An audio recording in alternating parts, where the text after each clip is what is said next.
Bonjour, bienvenue dans ce chapitre sur les dosages par étalonnage. Nous allons parler dans cette première partie de conductimétrie.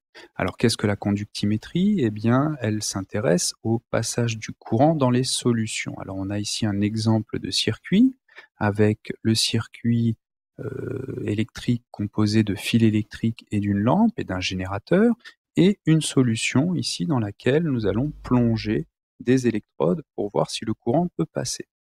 Alors dans ce cas-là, on a de l'eau salée et on verrait effectivement que le courant peut passer. On verrait ici la lampe test qui s'allume. Alors que se passe-t-il dans le circuit?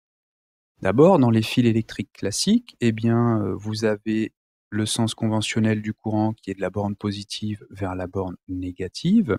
Mais vous savez que ce qui est responsable du courant électrique dans les circuits, avec des fils électriques, ce sont les déplacements des électrons libres qui vont de la borne négative jusqu'à la borne positive.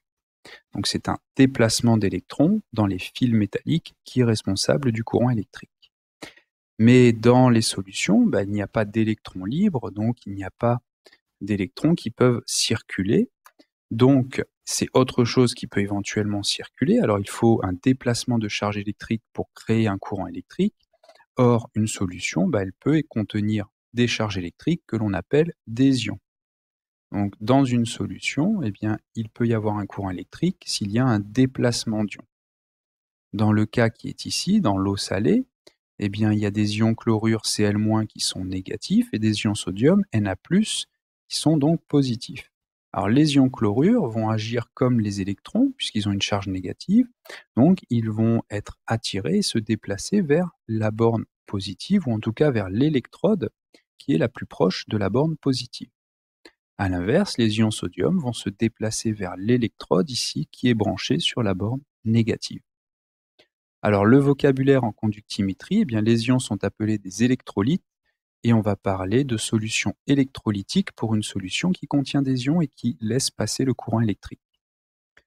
Conséquence de ceci, eh bien, l'eau pure et les solutions qui contiennent des solutés moléculaires, comme le sucre par exemple, où on verra certains acides, ne conduisent pas le courant électrique. Alors, la grandeur que l'on va mesurer pour déterminer la capacité d'une solution à conduire le courant électrique, eh bien, ça s'appelle la conductivité. La conductivité, elle est notée sigma, avec la lettre qui est ici, sigma en minuscule, et elle s'exprime en Siemens par mètre. Pour la mesurer, on va utiliser un conductimètre. Deux informations sur le conductimètre. Premièrement, c'est un appareil qu'il faut étalonner à l'aide d'une solution de conductivité connue. Mais surtout, après réglage de la température, la conductivité dépend fortement de la température, donc ce n'est pas une étape à négliger. Si on règle mal la température, on aura forcément des mesures faussées de conductimétrie. Ensuite, la mesure doit normalement s'effectuer sans agitation de la solution, puisque quand on agite la solution, on crée un déplacement artificiel des ions, et donc on peut fausser la mesure aussi. Alors en pratique, il arrive souvent dans certaines expériences que l'on laisse une agitation douce, à condition que cela ne fausse pas l'expérience au final, ou en tout cas que l'erreur commise par rapport à l'agitation n'ait pas de conséquences sur les résultats obtenus. Alors, pour mesurer la conductivité des solutions, pour la calculer en tout cas, on peut utiliser la loi de Colles-Rouge. Que nous dit la loi de Colles-Rouge? Eh bien, dans une solution, puisque ce sont les ions qui sont responsables du passage du courant, chaque ion, chaque type d'ion va participer à la conduction. Mais il y participe différemment. Selon la nature de l'ion, selon sa taille, selon certaines de ses caractéristiques, eh bien, il ne va pas conduire le courant de la même manière. Cette capacité à conduire le courant, elle se mesure avec ce qu'on appelle la conductivité molaire ionique, lambda, en Siemens mètre carré par mol.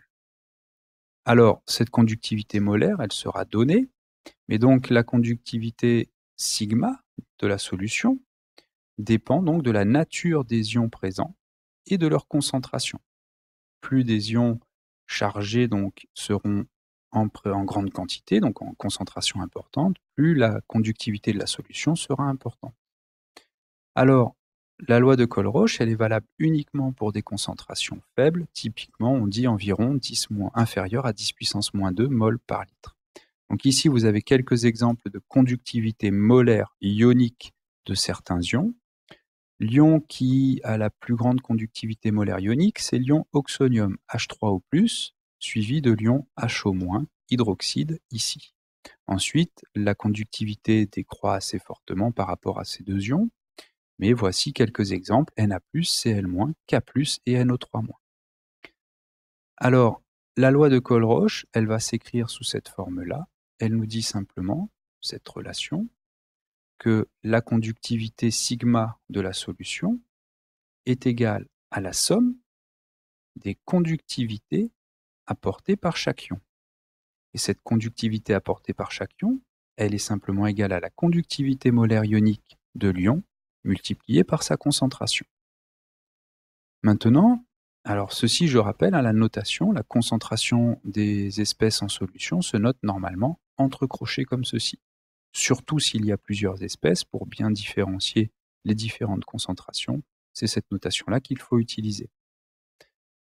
Alors les unités sont un peu particulières, parce qu'ici la concentration molaire n'est pas exprimée en mol par litre comme nous avons l'habitude, mais en mol par mètre cube. Mais nous allons voir comment passer des mols par litre aux mol par mètre cube.